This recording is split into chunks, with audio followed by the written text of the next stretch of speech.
moving across the board, yes, surviving and becoming a new piece, becoming something else, getting that validation that every man and woman longs for from God. What if you could get that validation and then become something new? And that's the last part of the book is, what does that look like?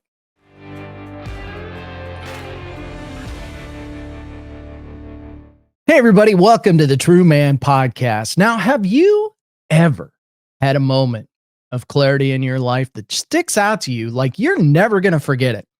It's that lightning bolt type moment where God sends you a package and you get to begin unpacking what's in that gift. Well, I had that very thing happen to me. It was at a men's retreat in Goshen, Virginia, with about 300 other men in the spring of 2019. And when today's podcast guest stood in front of the room and said, "Today we're going to play 3 worship songs and I want you to think of them as God saying these words to you." Well, the only song that I remember that morning was a song by Josh Groban entitled "You Are Loved, Don't Give Up." And I really needed to hear those words in that moment. And well, the results are still playing out here today. I'm still unpacking it here almost 40 years later. But what a gift. So I want you to welcome to the podcast today, Michael Thompson. Now, Michael is the founder and director of Zoweh. It's a nonprofit's mission to encourage men and women and marriages by creating tools, resources, and community spaces that invite people to experience inner healing and intimate connection with God and others. Now, he's the author of a new book, King Me, and I'm just thrilled to have him on the podcast today. So, Michael, great to have you on. How are you? I'm good. I had not heard that particular story about Josh Groban and that morning.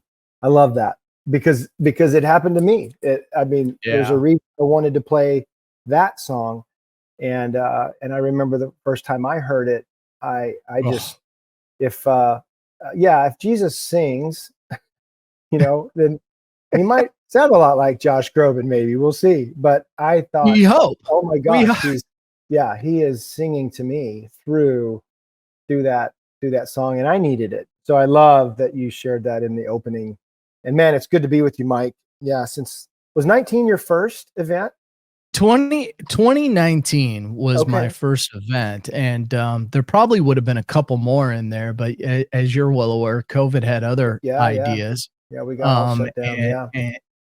And so life has really changed for me since that 2019. Much of it really was not predictable, but what I'm grateful for was the opportunity to be exposed to that kind of environment with all those men and begin that healing process. And that so many men, and we're going to talk about that today, but maybe we should start with you, because you just didn't start one day and go, "Hey, I'm going to do this Zoweh thing and invite men." And there had to be a little bit of healing go on with you as well. So talk about where all this kicks off. I was perfectly content with my spiritual coma that I was in, and kind of like Neo, right, in the Matrix. A bit plugged in, and I think you can be a Christian and still be plugged into the Matrix, and I think that's part of my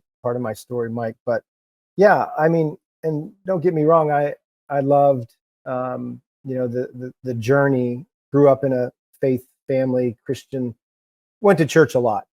I could say I did a lot of time.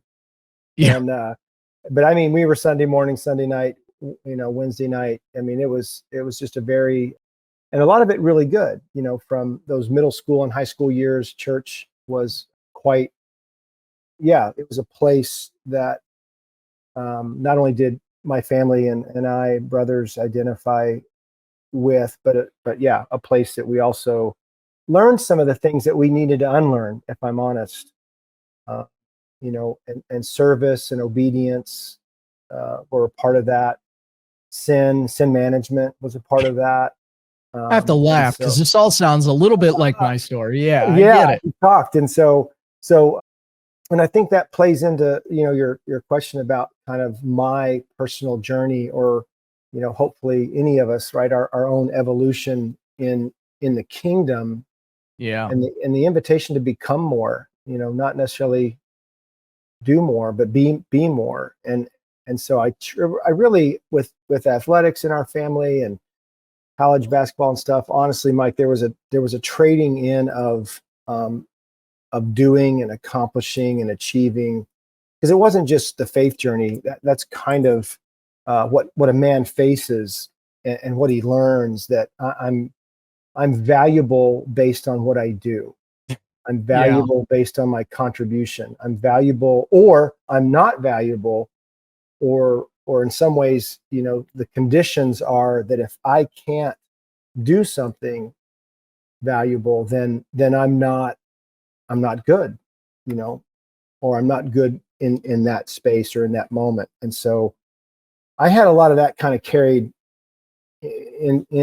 me or weighing me down, probably in the Christian journey, and got very committed to Christ, accepted him several times on the journey, did as many upgrades as you thought a phone had upgrades. I mean, I was upgrading every chance I could in my Christianity. And so then was on staff with a wonderful organization, Campus Crusade, 17 years. My wife and I met on staff. Lots of good things. And yet there was a pivoting moment, and we all have them, whether it's the Josh Groban song, or there's just a season where, things change. And so I'm on staff. I can do my job as a professional Christian. Loved what we were doing on staff. And I run in back then in 99, 2000, I run into the book Wild at Heart, that ran into many men. I was a promise keeper in the Promise Keepers movement. Yeah. And I was a wild man in the next decade in Wild at Heart.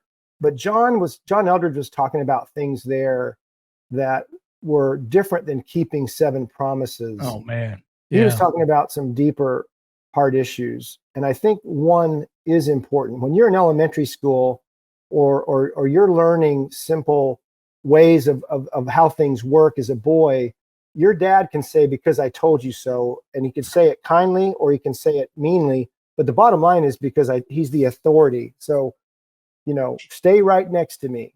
Do not cross the street. Do not fall into that pit. Stay. So there's things that are really important at an elementary level in your journey. And so, but it's not good. What he needs to teach you how to do, and he should, is to look both ways, rather than just don't and do and don't, but to learn for yourself how to watch for traffic and move across that street. So take that into the spiritual journey and the faith journey. So I think I was being invited to move from some obedience, which is not a bad thing, keeps you out of a lot of trouble. Yeah, if you'll just obey, but to learn how to walk with God and to learn how to hear his voice. So John starts to, poke at a very fragile faith construct that I had, that was kind of very, very simplified. There's the cross, you're a sinner, you're the problem, Jesus had to save you. Yeah. And he did, and you should be thankful, and now you should obey. And I think that can get you through a lot of the early years of the faith journey, learning the Bible, learning the principles of faith, all of that stuff, Mike. But it catches up to you later on in life. It did. It can run you over, because I was very dry.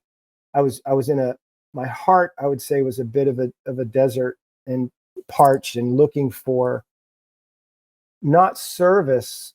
I couldn't tell you then, but I wasn't being sustained well by service and obedience. Boy, that sounds so familiar. And I think that's a lot of guys. I started wandering. I thought, well, I know, I'll go to seminary, I'll double down. I'm going to go to seminary and get more serious about my faith.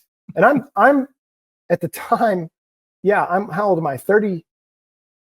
Yeah, I'm 35 when I'm doubling down, because all I knew was more sit-ups and push-ups, more commitment, more get more serious. Yeah. And even though I didn't find intimacy with God in seminary, I did find more knowledge. God kind of circles me with Wild at Heart at 38, 39, and I start even considering this idea, right, Mike, of intimacy. Yeah. And I realized I know a lot about God, but I'm not sure I enjoy him and he enjoys me. And that's where the hole started to get poked in a very fragile kind of faith construct. And I'm so glad it did. I mean, I very much believe it was God kind of saying, all right, enough upgrades. Let's downgrade. Let's get over here into a space of, I love you, Michael. I just love you. Well, why do you love me? I just do. I can't not. You're my son. You're my image bearer. These are things I'm starting to not just read about. I'm starting to experience, like you did in the Josh Groban song. Yeah. I'm starting to hear it in the woods on walks. I'm starting to feel it when I'm driving. Yeah. And I didn't know that we could kind of tune our hearts to that space with God. And that was the beginning of kind of that's how Zoweh really started. Was I needed eventually to move from one space in a wonderful ministry like Campus Crusade and into kind of another space, which is what brought us together and connected us in an event. And then, we've had a few porch times and we've had a few gathering spaces and things like that, Mike. But that's kind of how, in a nutshell, it started. And officially, I did go through seminary. I got a biblical counseling degree, but along the way, I really got an intimacy degree by just learning how to listen to God and walk with the Trinity, the Father, Son, and Spirit. And so that's how Zoweh started. And that was back in 2006. So we've been paddling on that in that canoe since.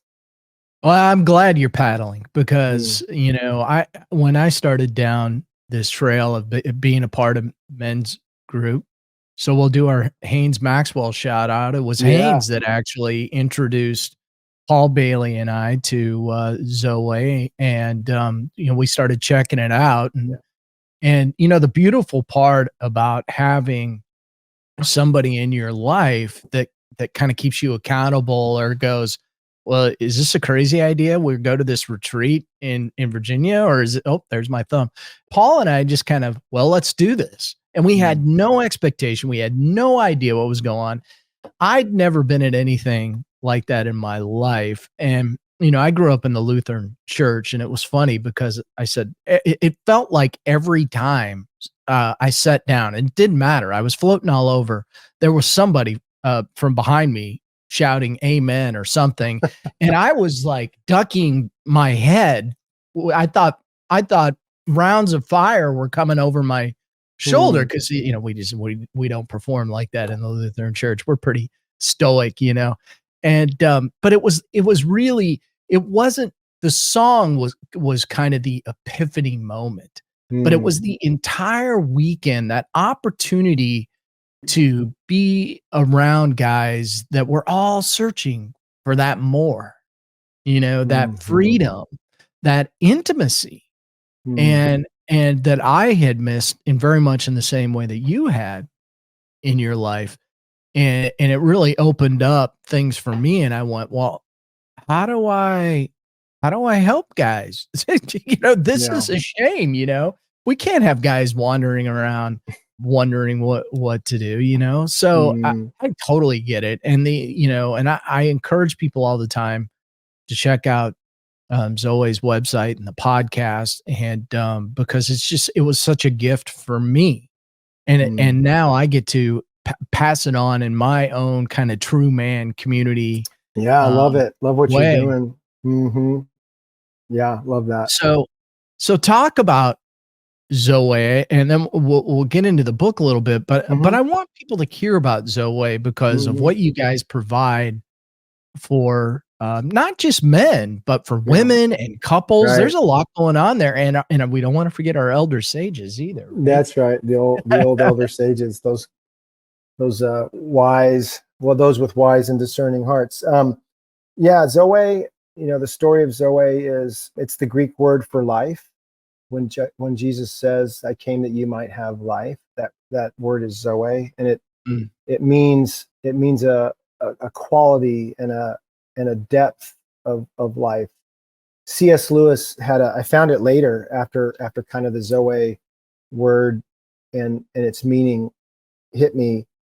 C.S. Lewis talks in Mere Christianity about the difference between bios and Zoweh, a biological and the physical, and Zoweh. And he says in the bios life, there's an upkeep by oxygen and nutrition, and warmth, and there's some things you have to do to upkeep but in the Zoweh life, he says it's a life that's kept up in intimacy with God.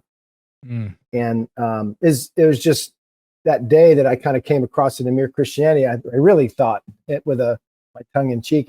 C.S. Lewis is stealing our stuff, man. That's incredible. He didn't miss much, did he? How great! How awesome is that? So anyway, but that was so Zoweh is, when you I know in your coaching space, you do ask people, what's your why? Yeah. And so what's Zoweh's why? And, our website answer is because it's our heart's answer. And that was the discovery of we were made for more. Why does Zoweh exist? Because we have seen and experienced that we were made for more life, more love, more freedom. And that's what the kingdom life really is. It's an exploration of those things. It's a walking with the Trinity in those spaces. And so what we do, and you mentioned it in the opening, we love to create environments and resources and have relationships, right, with people that invite them and encourage them and equip them to walk intimately with God and each other. So it's the love God, love each other, idea of when Jesus was asked, what's the greatest commandment? And so in doing that, we're supposed to have this abundant life, a full life. Yeah. And honestly, I go back to those earlier chapters, Mike, and I did feel like somehow I missed the bus on full and abundant life. I got the service life. There's a bus for that? Yeah, and I have who knew I had a bus pass? I didn't know I had a bus pass. No. So, getting on the wrong bus and ending up in the wrong place. But all of that to say, I really that's kind of how Zoweh came about. And it's spelled Zoweh. It was really, really fun. There's a phonetic in I think the vines, and it said like Yahweh. It's pronounced, it's spelled Zoe, but then people were calling us Zoe. And I used to have a dog named Zoe. I just couldn't do it.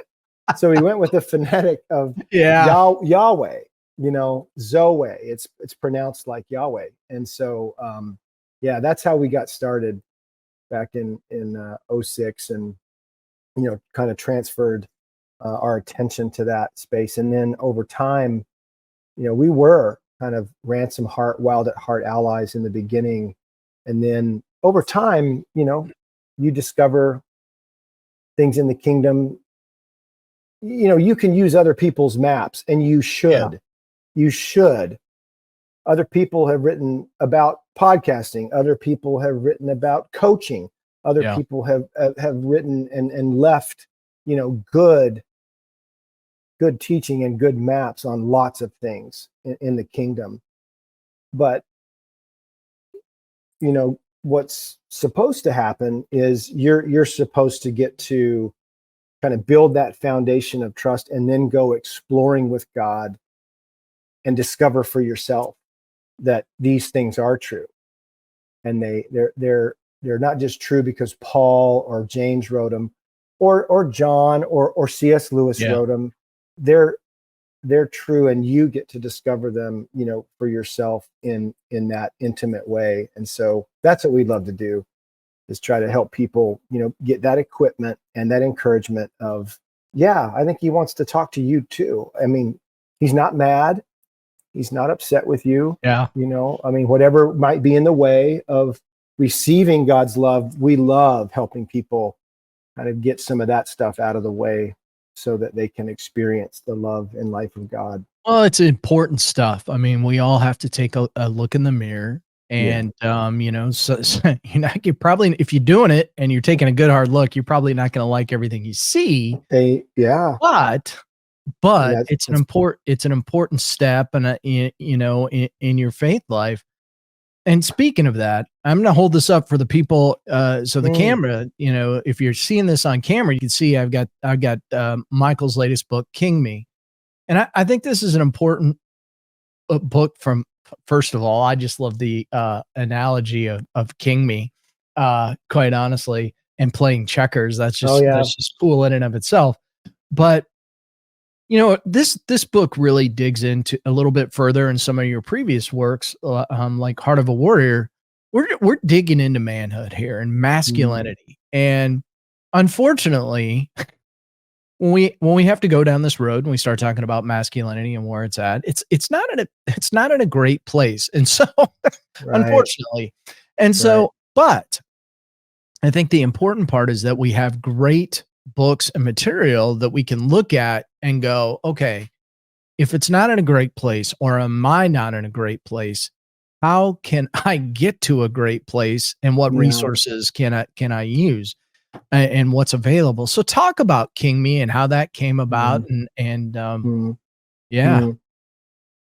Well, I think everybody should write a book or two, honestly. A pamphlet of some brief, somebody, because I'm right there with you, Michael. I'm in the process of. I love it. Good, do it. And it is hard. It's hard work, and articulating, what you feel and what you see and what you think and what you're hopeful for. So that's the work of whether you're journaling or it becomes something that gets, more in a published space. But I just want to say that, Mike, because it is. Yeah. So when I think about authorship, you are sharing from some conviction and from some place that you feel something pretty significant about. So I say that to say King Me is a part of my story.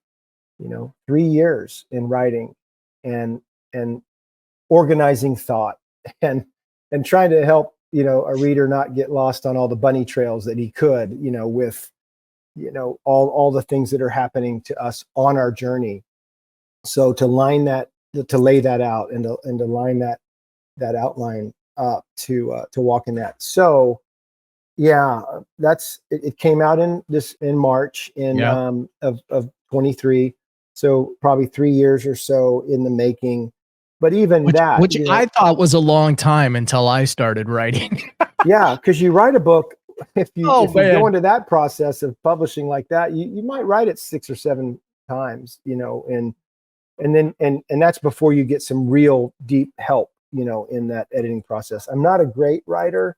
I have people. My friend Bob is so good at the technical part, but I do love telling stories. I do love inviting people into seeing their stories. And trying to encourage them. Their lives matter, and what's happened to them matters. And definitely, Mike, as we know, what you've concluded about what's happened to you may not be accurate. May not be. Maybe. Chances are pretty high. What are the odds, right? We ask this all the time. What are the odds you've interpreted your life accurately? That is a great use that question a lot because, what I found is it's one of those questions where it just stops so many people dead in their tracks when they hear it, if they have never heard that question, because, it's like, you can't help but pause and go, ooh, well, what's that mean? Yeah. What if that's really true? Right. Yeah. So I use that question quite a bit, and I've found it to be a highly effective thing to ask people. Yeah, I like that. Stop them in their tracks. Kind of that. It's a provoking question, and so. But what if there was not an answer, but what if there was a direction to go to explore what all that even means? So you're saying I haven't interpreted my life accurately, or what how does that even affect somebody if that's true? So King Me, was and is a book about primarily the masculine journey. It's got 4 parts to it. The first few chapters, we look at the heart of a king, because we really need to get Jesus kind of in his place as the King of Kings. What does that mean, and what does that look like? And I think the punchline in those first couple chapters is, if you don't want to be like Jesus, then something's probably not right. And so I think The Chosen has done a phenomenal job my gosh, of inviting us to, I like that Jesus, or at least how that figure and depiction. You can't take your eyes off that guy if you're watching the program. And he's brought, and they have made him, very what the scriptures call God man, son of God, son of man. I mean, he is embodied in that character that they've brought to life in The Chosen. And it's very, very biblical, but it also brings that first century way to all of it. So anyway, Mike, that's the whole. If we're going to be good kings in our 40s, 50s, and 60s, which I'll talk about in a minute, we really need the poster that inspires us of an image that we bear that says, I want to be like him. And the beautiful thing about sanctification, right? There's a good Lutheran church term, and you're not, Lutherans aren't the only one. Get right? an amen. Yeah, amen. So the good thing about sanctification is that's who we are becoming. Yeah, and that's why it's important to see him in a light and in a way that really you understand. There's training and there's something the Father is up to in his sons and daughters, in taking away the things that are in the way of being loved, and helping the true you emerge, and getting those things off of you that aren't you. And really the enemy has done a number on all of us when we were. So there's some introduction in that first part of the book about some of the story that our story's in. And if any character, that has some of those stories, like we brought up Neo in the Matrix, or Alice in Wonderland, or Dorothy and Oz, or the children, the Pevensey children in Narnia, they don't know kind of the larger environment, the larger space, and they're trying to get clarity and acclamation and understanding. And I think a lot of Christians, that's another part of the book early, is we really have to see the larger story that our story's in. Otherwise, it's going to be very challenging to walk with God intimately in that story. What's interesting is, and I'm kind of curious, because I'm hearing this and I'm replaying some of the retreat weekends. And one of the things that you guys have brought into the retreat weekends that is just outstanding are movie clips. Yeah. And what's interesting is the story, and I come out of those movies that is so applicable, to our lives. And it's really kind of funny, Michael. I was over we flew into London and went to Ireland this summer, which was a fantastic trip. And now here's where you're really going to get envious. And I have to bring this up because, quite honestly, it seems to me everybody's got a pretty favorite movie clip that you play at the retreats. So we pull up in the Meat District of London, and in that area is one of the oldest cathedrals, if not the oldest cathedral in London. And we just pull up, right? This guy's driving us. We pull up, and there's this plaque on the wall, and I'd hold it up, but nobody'd see it anyway. And it says, Sir William Wallace, Yeah. And it was right in the area, as best they can figure out, where William Wallace was put to death, and then they had his funeral at the church. And I get out of the car, and my eyes just got and I'm like, whoa, do I know a lot of dudes who'd like to be standing here right now? Man. And I took a picture, and William Wallace is one of those movie characters. It's one of those movie clips that just get everybody fired up at the retreats. But it's not just about getting fired up. It's about the story and the story of our lives. So talk about how you use movie clips really to set that up for people so that they can kind of, again, look in the mirror at themselves and go, okay, I've seen that movie clip, and maybe it's a moment where they go, oh, that's me, Yeah, man, great question. Big trade secret, right? We get to unveil a little bit of well, and you mentioned it, right, Mike? It's the power of story. Oh man. And how we resonate, So I believe that there are these certain, strings or chords in the hearts of image bearers. Yeah. Men and women. And that story has a way of touching those. It's why we buy the movies that we actually saw once and want to own it and want to watch it again and again. It's very important. Madeline L'Engle, she says that story is the language of the heart. And so, and really the gospel from Genesis to Revelation, honestly, is a story. Yeah. It's a true story. It's the most true story. But, sometimes over those years of church, and I got so familiar with the story that I could finish the phrases or the sentences as the pastor's reading, Matthew 4 or John 9 or Corinthians. So those films, though, like Braveheart or Gladiator, what's the one that Ryan Reynolds was in not too long ago about Adam? The Adam Project. Oh yeah, yes. That's I have one not that seen that yet. Oh, bro, you got to get in it. So we've used that one recently, and because it's that story, of a time travel, if you will, and an older man visiting his younger boy. I mean, it's so in alignment with some of our conversation about going back in your story so you can go forward less encumbered by the things that happened to you. So the Adam Project was one of those, like when I'm watching it, I'm like, oh my gosh, this is the gospel. This is restoration. This is redemption. This is the interpretation of what my father did and didn't do, and the rewriting of it.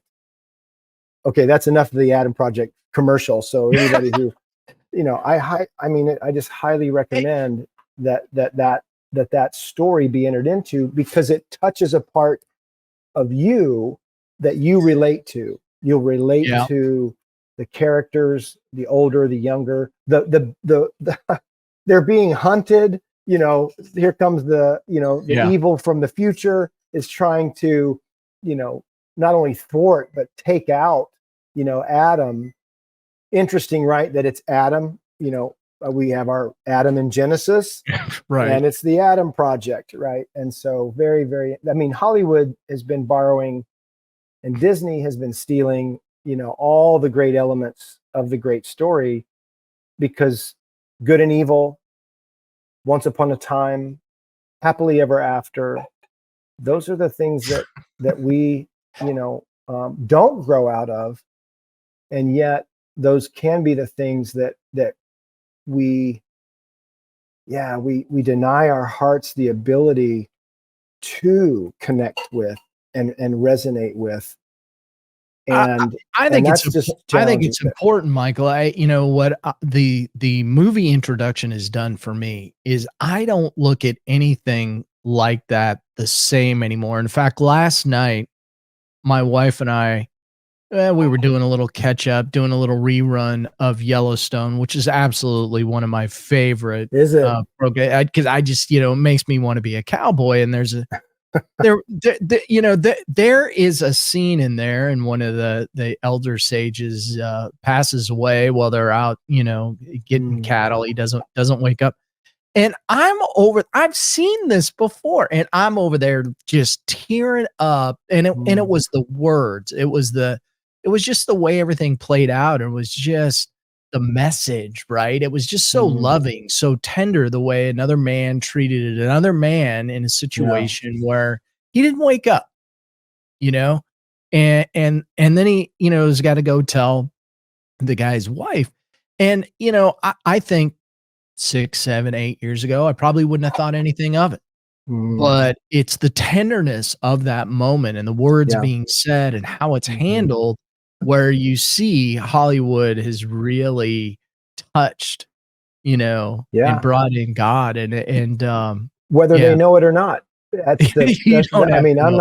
not trying to write another version of The Chosen when they tell those stories, but when you confess that hit one of those heartstrings, that touched me, that moved me, words like that. I mean, the kingdom of God is supposed to be like that for us.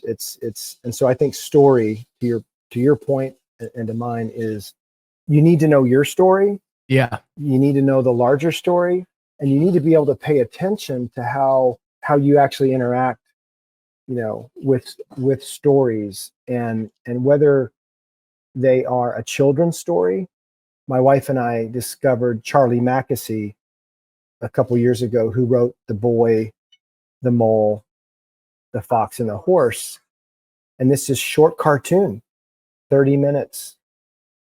And it's on Apple TV. Another one before or after the Adam Project, right? And that's one you can watch with your kids, and you can watch with your family, and you'll just see, Mike, that there's certain stories that we keep telling over and over and over again. I've watched that cartoon, right? That animation with my adult girls, each one separately, to watch what it did to them. Ooh, and wow. It is a gospel animation story. And the author, the cartoonist, is very kind and loves Jesus. Very good man, but very effective at creating an invitation to feel deeply. And I think, King Me, I write about Les Mis in King Me. I write about Rudy, I write about some of these classic stories. Mike, that's such a great point. I remember the first time I went to go see Les Mis, it was a traveling Broadway thing. I didn't get it. I'm like, I got nothing. Now I can't get to it fast enough, right? Yeah. I'll watch it on television. I'll go to I'm like, because I get the story of what's really going on there. Right. And it's incredibly impactful. Even Mr. Rogers. I mean, come on. Oh yeah. I mean, the little did we know what Mr. Rogers was really talking about when we were growing up. And now as an adult, especially after I saw the movie, and I even bought a book at a bookstore, Michael, entitled Everything I Learned from Mr. Rogers. Mr. Rogers, great. And before him, there was a book out. Before that one, there was a book, Mike, called The Most Important Things I Learned in Kindergarten.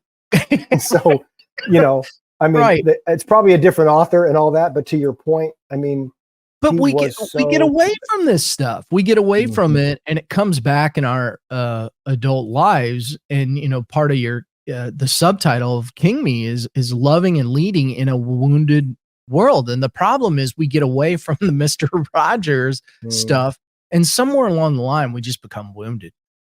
And it happens to virtually every one of us somewhere along the line. Something, our hearts get wounded, and we forget about what Mr. Rogers was teaching us.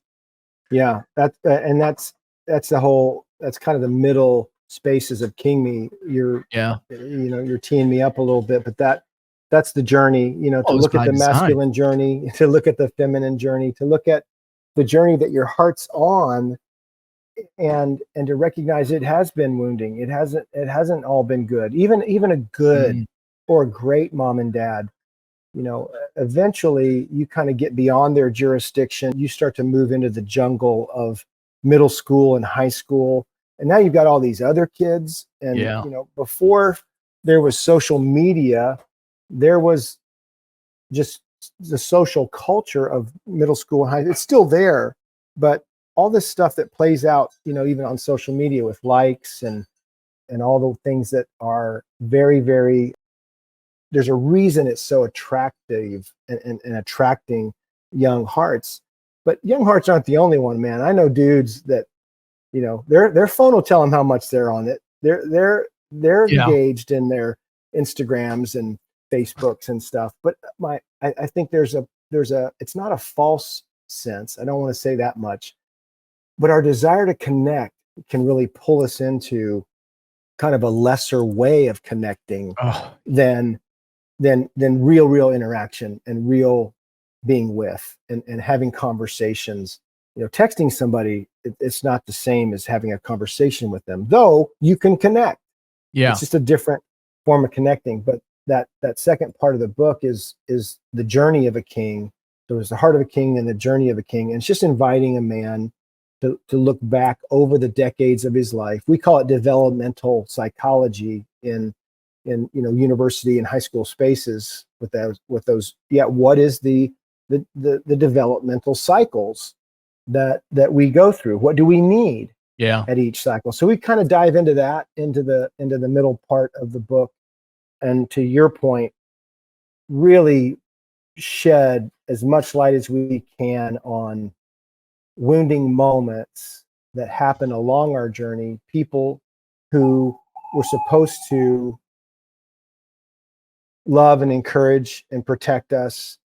Man, some of them they dropped the ball, and that's putting it, somewhat mildly in some cases. And so recovering from that is not usually as the word recovery. We don't always we just often don't recover from that. We just find a way to try to soldier on to just continue to survive. And that's a far cry from Zoweh, right? From life to the full. Well, I think a lot of us, a lot of us, we don't know what we don't know. And this don't know how to get. This is not a fault of our, our father or their. Yeah, I mean, some things just seem to be kind of generational. We just pass them down from one person to the next. Yeah. And let's face it, a lot of our dads, I mean, when they grew up during a wartime era, I mean, they saw what they saw, they did what they did, and, a lot of loving people, but that doesn't mean that, that we all know what to do. Yeah. It didn't mean that everything they did was right or done well. And that when you get into those later stages, especially the explore stage or the teenage years and the young 20s, I mean, it's amazing that, many of us survived, like we did, and yet the emotional scars or the emotional damage, the soul effect that you carry with you, in spaces of, I'll never do that again, or I'll always, we call them vows and agreements. We'll make vows, and then we start to create an operating system of how to make life work and how to protect ourselves, which we've talked about, and Mike in the conferences. But King Me had to write, revisit some of those things, break them down into these different segments of the masculine journey, and invite men particularly to look at what happened to me and how has it affected me. This goes back to our early question. So what are the odds you've interpreted your life accurately? So to give 50 pages to, all right, let's dive into that and explore that and help you even dive a little bit deeper into that and hopefully come to God again and again with this is what I found, and I don't like this. I don't want this. How do we turn that in? How do we walk with God in a space for actual healing, not just, confession of sin, which is a good thing, for goodness sakes. I mean, but we're talking about before you started making some mistakes. What mistakes were made that affected you in the way of your heart and your journey? So I think, those middle chapters in Kimi are, a bit of reflection and invitation to explore your story. There's some questions that kind of go along in that exploration that, if you'll go slow and with God, I believe he's going to help you discover some things that he would like for you to be free from. And he would like for you to turn them in for something else. If this isn't true about you and you don't want it, I think you can get some help. I think there's lots of ways to get deeper healing and deeper restoration. But some of the first real swings can become just seeing it. You have to see some of this stuff for yourself and bring that to God. And then now you're on a healing journey, not just a survival journey. What does it look to walk with him for healing and to recover and to be restored and to become who you really are in the kingdom? And that's that checker, when you talked about the checkers at the beginning, moving across the board, yes, surviving and becoming a new piece, becoming something else, getting that validation that every man and woman longs for from God. What if you could get that validation and then become something new? And that's the last part of the book, is what does that look like to live as a good king, protecting and providing well for the hearts of others, right? Loving and leading in a wounding world. So all of that is kind of where, those chapters and those parts of the book kind of move to. Well, I could speak with, well, I'm not there yet, but when you get crowned king and you've, done a little work, and you can move around the board a little easier. It's nice. So that's why I love the analogy. Such a simple game, but yet it has so much meaning to life, So and at that stage you become even all that more. We were talking earlier offline just a minute, but you become you're hunted in a different way now. The enemy, if he can take a king out, it can be devastating to those under his care, to those entrusted to him to love. So it doesn't, even though your responsibility, your privileges you get to move differently as a king, so does the consequences if you aren't able to defend against the enemy and model even what it is to walk intimately with God. That's what our marriages, that's what our families, our children need. What if they had a dad who could tell stories of intimacy with God? Not as a Bible study necessarily, or you need to do this, but rather that's just kind of how a father could roll. Guys, dinner table, I got to tell you what God did today. I got to tell you about this song. I'm driving down the road and he plays this song and it was like it was just for me. I looked it up on my phone. Let me show you the words. Have you guys heard this song? And then, you find out it's from Taylor Swift or something, which is awesome, because then your 7th grade daughter's going to love that. But I do this a little bit more. It's funny you say I do this a little bit more frequently now, and it's usually met with, "Is he okay?"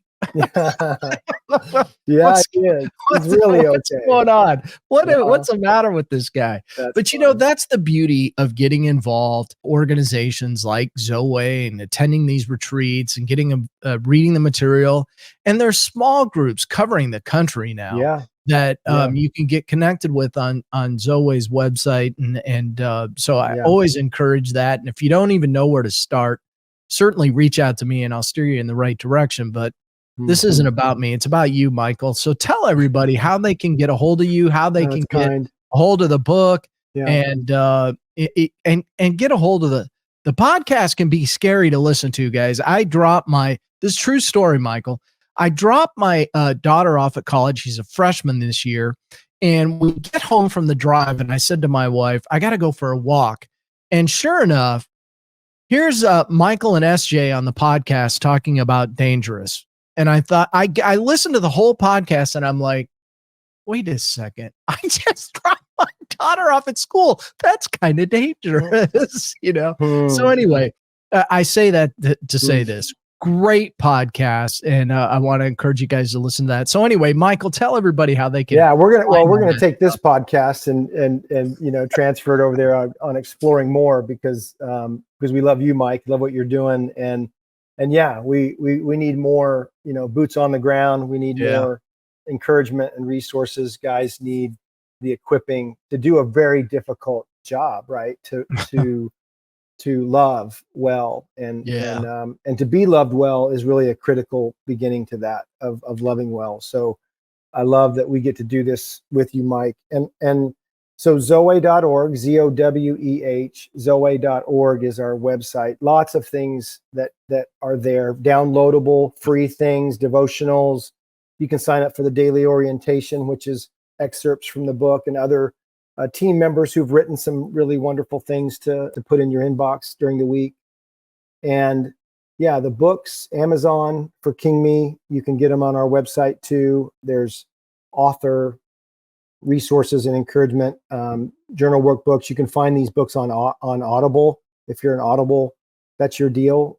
Then you can find King Me or Heart of a Warrior there.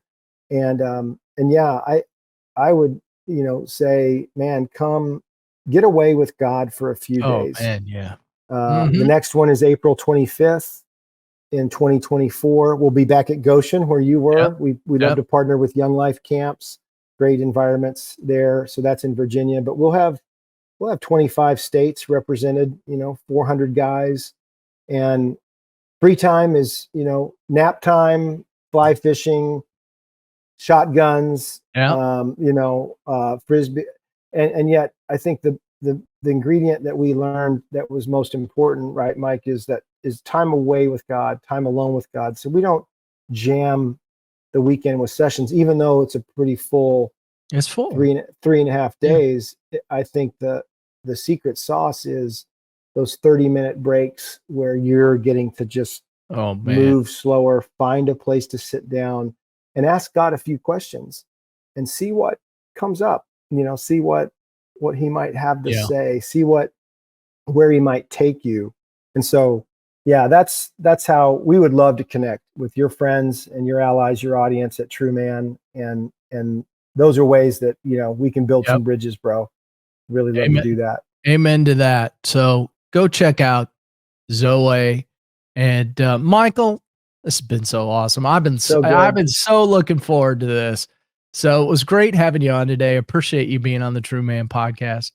Yeah, you're welcome, Mike. Thanks for all you do, man. You're doing it well, and we're proud of you. And look forward to let's get in some trouble together. Figure it out. All right, friend. That we can do, brother. Okay, Take care. All right, thanks, Mike.